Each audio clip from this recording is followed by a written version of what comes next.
प्रवर्तन निदेशालय ने महादेव ऑनलाइन बेटिंग ऐप से जुड़े मनी लॉन्ड्रिंग मामले में बड़ी कार्रवाई करते हुए कारोबारी विकास गर्ग और उनसे जुड़ी संस्थाओं की 940 करोड़ 77 लाख की संपत्तियों की कुर्की को स्थायी बनाने के लिए पीएमएलए की एडजुकेटिंग अथॉरिटी के समक्ष शिकायत दाखिल की है। एजेंसी का दावा है कि ये संपत्तियां कथित अपराध से अर्जित धन से खरीदी गई हैं। ईडी के अनुसार कुर्क की गई संपत्तियों में एराया लाइफ स्पेसेस के लाखों शेयर, दिल्ली, गोवा, उत्तराखंड और राजस्थान में स्थित कई लग्जरी अचल संपत्तियां शामिल हैं।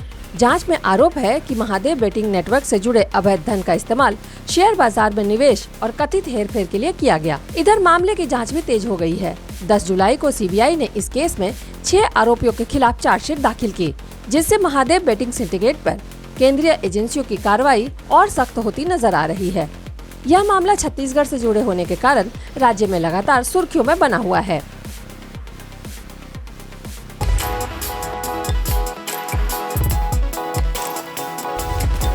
छत्तीसगढ़ में सिंगल यूज प्लास्टिक पर रोक को लेकर हाईकोर्ट ने सख्त रुख अपनाया है।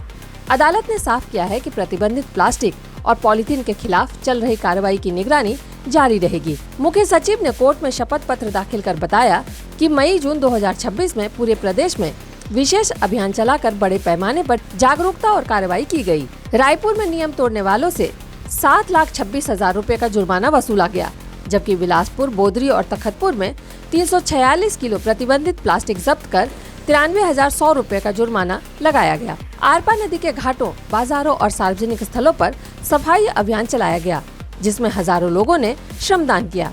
रायपुर में 3 दिवसीय विशेष अभियान के दौरान लोगों को जूट और कपड़े के थैले वितरित कर प्लास्टिक से होने वाले नुकसान के प्रति जागरूक किया गया। हाईकोर्ट ने इन प्रयासों को संतोषजनक माना, लेकिन कहा कि पर्यावरण संरक्षण से जुड़े इस मामले में निगरानी जारी रहेगी। अब इस जनहित याचिका पर अगली सुनवाई 24 अगस्त को होगी।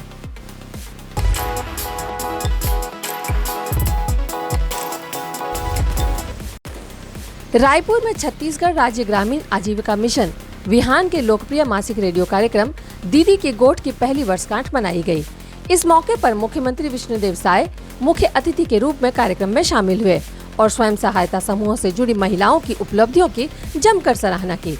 मुख्यमंत्री ने कहा कि दीदी की गोठ सिर्फ एक रेडियो कार्यक्रम नहीं, बल्कि ग्रामीण महिलाओं की आवाज, उनके अनुभव और उनकी सफलता की कहानियों को पूरे प्रदेश तक पहुंचाने का सशक्त मंच बन चुका है। उन्होंने कहा कि सरकार महिलाओं को आर्थिक रूप से आत्मनिर्भर बनाने के लिए लगातार काम कर रही है और बिहान योजना के माध्यम से हजारों महिलाओं को रोजगार और स्वरोजगार के नए अवसर मिल रहे हैं।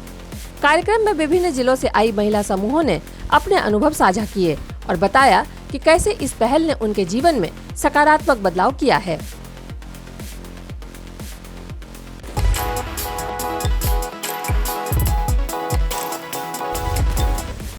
भारतीय जनता पार्टी के प्रदेश कार्यालय कुशाभाऊ ठाकरे परिसर में पार्टी के सभी प्रकोष्ठों की प्रदेश कार्य समिति की बैठक हुई। इस बैठक में मुख्यमंत्री विष्णुदेव साय, प्रदेश अध्यक्ष किरण सिंह देव, प्रदेश संगठन के वरिष्ठ पदाधिकारी और अलग अलग प्रकोष्ठों के प्रदेश संयोजक और पदाधिकारी शामिल हुए। बीजेपी की ये बैठक ऐसे समय में हो रही है जब 13 जुलाई से प्रदेश विधानसभा का मानसून सत्र शुरू होने वाला है।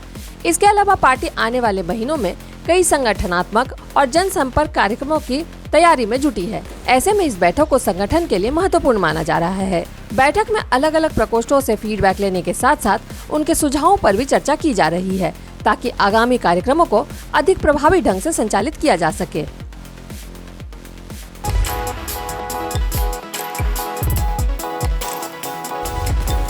छत्तीसगढ़ में 3 दिन के सूखे के बाद मानसून एक बार फिर से सक्रिय हो गया है। मौसम विभाग के अनुसार प्रदेश के कई हिस्सों में अगले 4 दिनों तक हल्की से मध्यम बारिश होने की संभावना है।